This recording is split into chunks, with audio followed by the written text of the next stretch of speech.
Okay, so wow, the mic's really hot. I don't know why. Um, Maybe I have to just turn it down a little bit. Um,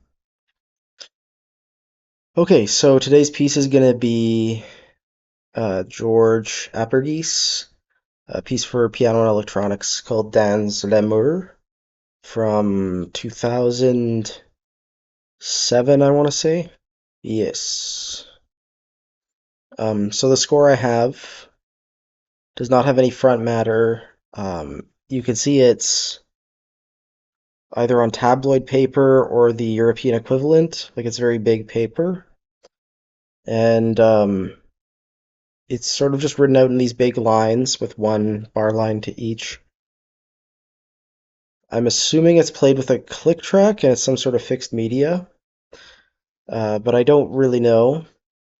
Um, just what makes me think that it's fixed is you have the sort of like point in time at each, like the start of each system. So like the last system of the piece starts at exactly 18 minutes. Also, it has these cues, S1 to,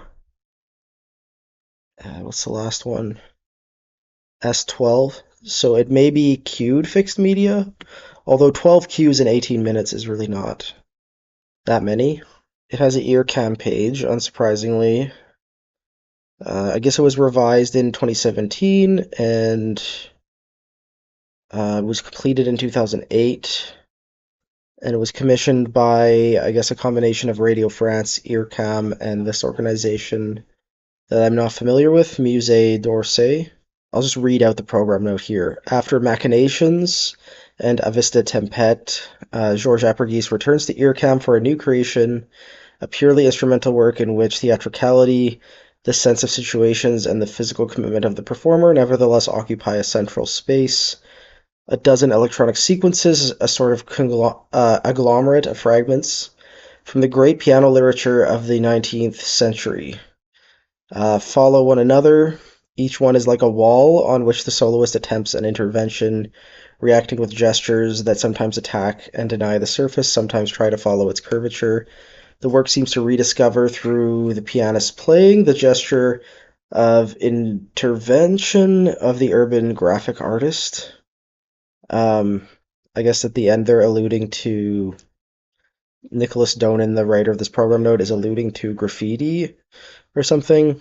Uh, Now, I did not notice, or at least I don't remember, that there's a lot of quotation in this piece, so that's something to look out for, I guess. It doesn't really mention what works are quoted exactly. First interpreted by Nicolas Hodges and created at the Paris Auditorium of the Musée d'Orsay. Then it was revised in 2017 for the interpreter Mariangela Vacatello. And this version is for augmented piano. I'm not sure what that entails.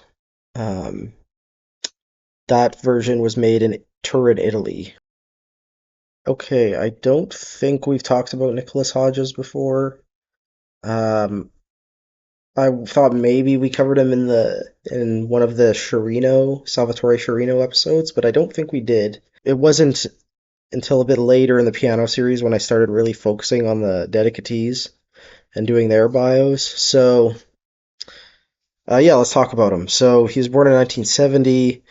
He's a London pianist. Um, well, he's born in London. I guess he's more based in Germany. Since 2005, he's been professor of piano at the Musikhochschule Stuttgart. Okay, so Nicholas Hodges has more piano works of Harrison Birtwhistle's in his repertoire than any other pianist.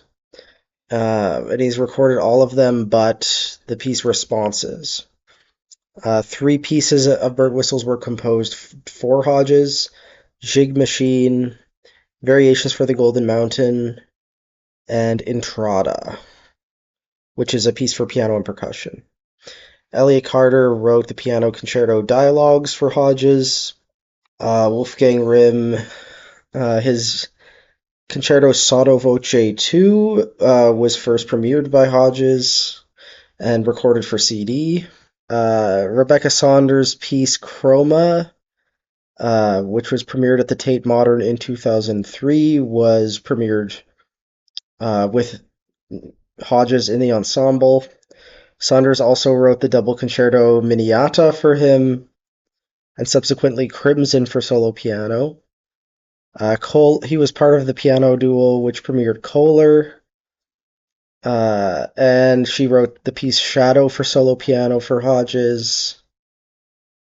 She also composed a major piano trio called That Time for trio a canto, with Hodges at the piano, of course. In 2019, Rebecca Saunders received the 10th Roche Commission, which resulted in the piano concerto To an Utterance, which was premiered by Nicolas Hodges. Hodges premiered Chirino's Third Nocturne, Fourth Nocturne, Du Notturni Crudeli, and Chirino's piano concerto Il Clima dopo Harry Parch. Now, we've covered 3 of those pieces on the channel, if you're curious. We also have a Rebecca Saunders episode on the channel, but it is a solo bass piece. It is not any of these piano pieces. Let's talk a little bit about Aperghis. I think he's most famous for his theatrical work.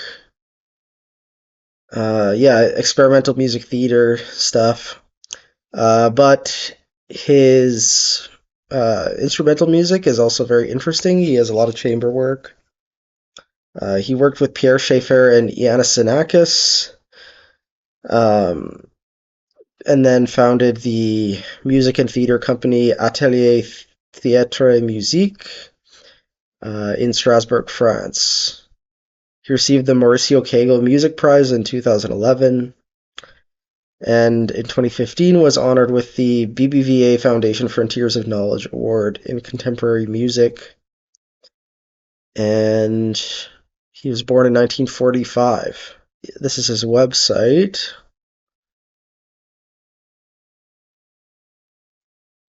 So if we look at his catalog here, it's actually quite extensive. I think it's alphabetical, so you may have to Control F to find specific things. Okay, so that's about all I have to say about the 2 people most involved with this piece and its premiere. If you want to listen to a recording of this, I've put one in the video description. I encourage you to click on that after pausing this video, and the second half of the video now will just be my reactions to hearing it again. So, yeah. Okay, so to be honest, I don't really know what to make of this piece. I like the title. What is it? Against the Wall? Yeah, the English translation would be Into the Wall, I guess. Um, yeah, it's definitely got like this wall of sound going on, that the pianist is sort of fighting against. I think a lot of the effect is lost when you have a recording of it because it's hard to hear. I mean, in this recording, you can clearly hear a volume difference between the performer and the backing track. But I imagine in a live setting, you may not hear a volume difference. It may be like the same volume, but from different locales, kind of, and with different timbres. So that could be kind of interesting. The piano writing reminded me of Chirino a lot, but it was really even more virtuosic and intense and not as inventive. Like, not a lot of the instrument is used here. It's sort of just like moving up and down, playing alternating chords or lines. It manages to stay interesting just because of the amount of like the variety of sizes of gestures and different types of gestures and exploring different ranges of the piano. You know, no gesture is like the same length, so it's not repetitive or anything. Yeah, as for like the whole concept of it, I don't know if I get what the composer was going for. And I'm even more confused by the program note because I can't hear any of the quotations that are being used. I mean, you can tell me that there's quotation in there, but is anyone going to know that without reading the program note? I don't know. The point of the channel isn't to just listen to stuff that I like or agree with. It's to give the audience something to listen to. So maybe you like it. If there's something you really liked about it, feel free to comment. Maybe there's something I'm missing as a listener. I thought it was interesting. Probably not something I'm going to listen to again in a long time.